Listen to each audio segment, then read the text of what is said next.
So I would like to ask you a question. I'd actually like to ask you two questions concerning the nature of the word free. So the first question is, what do you understand by the word free? And the second question is, how much are you prepared to give away in order to get something which is free? Now that might sound slightly contradictory, but I shall explain. Now I'm talking about this particularly in regard to VST Instruments and synths and effects and so on. And there are hundreds upon hundreds of free VST instruments out there on the web. Now you will see these little rabbit ears pop up every time I say the word free or freebie when I don't actually think it is free. So let's look at this a little closer. So what do you understand by the word free? Now to me, if someone says something is free, I expect that they say, here you are, you can have this, it costs you nothing, nada, zilch, I want nothing for it. That to me is what free means. But in the world of the internet, free actually doesn't always mean that. Now I would go so far to say that probably 99% of free products out there on the internet are not actually 100% free. At the very least, most companies and people who give away something for free will want your email address.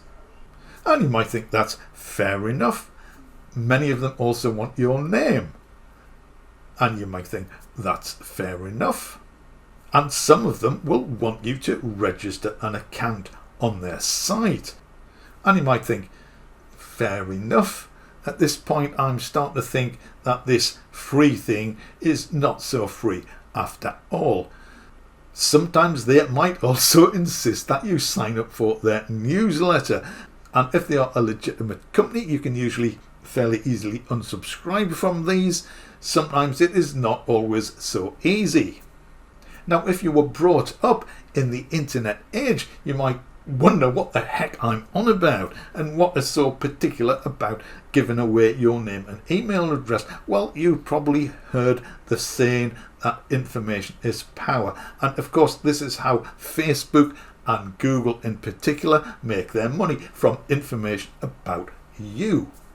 My name and my email address and my details are valuable information and not something which I want to give away lightly. Not for something which is being advertised as free. Now, I have a lot of friends who live on social media. Their whole life is there. And they don't seem to have a problem with putting everything they do and everything which happens to them out on social media.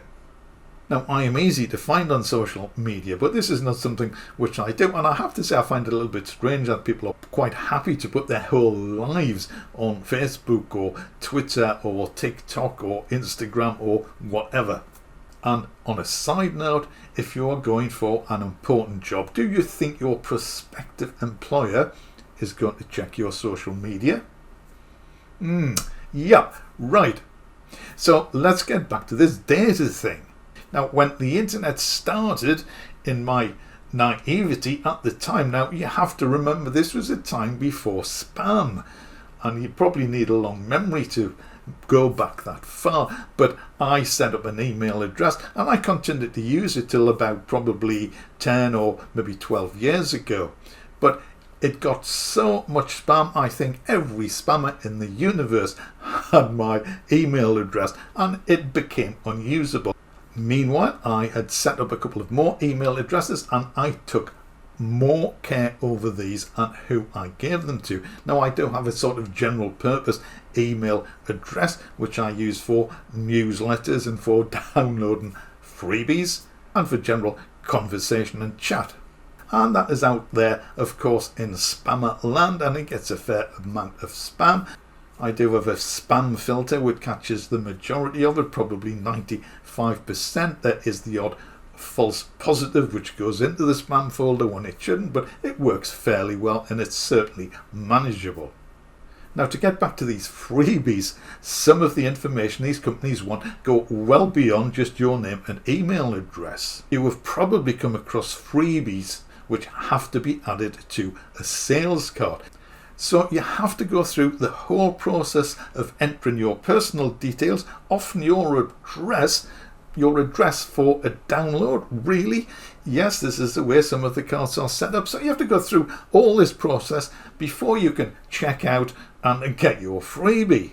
I think this is just, I think it's bad programming. I think it's badly thought out. It's bad marketing. It's bad sales. But nevertheless, they have your details. Again, if you were brought up in the internet age, perhaps you think this is par for the course and perfectly acceptable.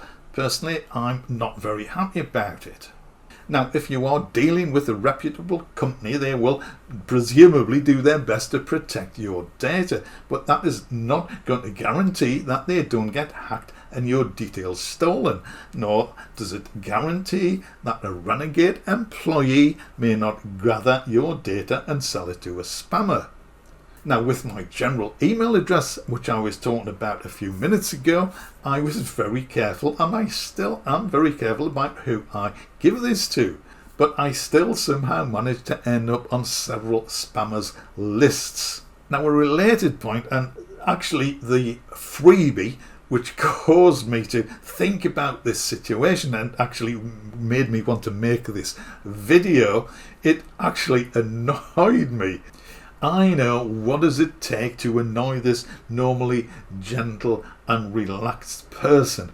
Well, it was the number of hoops this company wanted you to jump through in order to get this freebie. Now, I'll run through the basic process and I'll tell you what the product was so you can check it out if you want to, and if it pops up in another freebie, you can go and get it yourself. Now, I'm going to tell you about this and you might think, well, heck, that's no big deal. So this was IK Multimedia's EQ81. Now, you can buy this, it's €100, but a couple of months ago it was free. So to get it, you had to set up an IK Multimedia account. You head over to your user area and a pop-up message should tell you how to redeem your promotional voucher. You also have to sign up for the newsletter. You then have to download and install the IK Multimedia Product Manager. You then have to download, install and authorize T-Rax, which is a sort of shell program for IK Multimedia's plugins, or at least some of them. You may also have to reauthorize your version of T-Rax. This is free. Now, I don't think I actually completed the process because I didn't want another download manager. I didn't want any other IK Multimedia product. I didn't want a T-Rax shell product. So I think I gave up somewhere around that point. Now, this freebie was being promoted by a popular YouTuber who I do like and subscribe to, but whose name I will not mention, just in case there's any potential for embarrassment. But they did say that it was a bit of work involved in getting a freebie. So it's like saying to someone, would you like a cup of tea? You just mow the lawn or dig a hole. Here's a cup of tea. It's free, but you have a bit of work to do for it. Now, you might think this is absolutely fine, and that's perfectly okay. This is the question I want to ask you. How much work, how much effort, how much information, how much personal information do you think it's reasonable for a company to ask for in return for a free product? Now, there are certain products which I think are cool, and I will, albeit reluctantly, give whatever information is required. But I wonder, is this particular to me? Am I making a mountain out of a molehill? But I also remember a very interesting saying, which is, just because you are not paranoid, it doesn't mean they are not out to get you. So giving away your personal information, which is actually more valuable than I think most people realize, this seems to be par for the course. This seems to be what companies expect in return for a free product. So what do you think about it? How much are you prepared to give away in order to get something for free? Let me know what you think in the comments. Maybe we can start a discussion about it. At any rate, it would let me know if I am being overly sensitive, overly paranoid, or not. So that's it for this video. I hope you found it interesting at the very least, and perhaps it might make you more wary about giving away your valuable personal information. Let me know what you think in the comments, and I will see you again in the next video.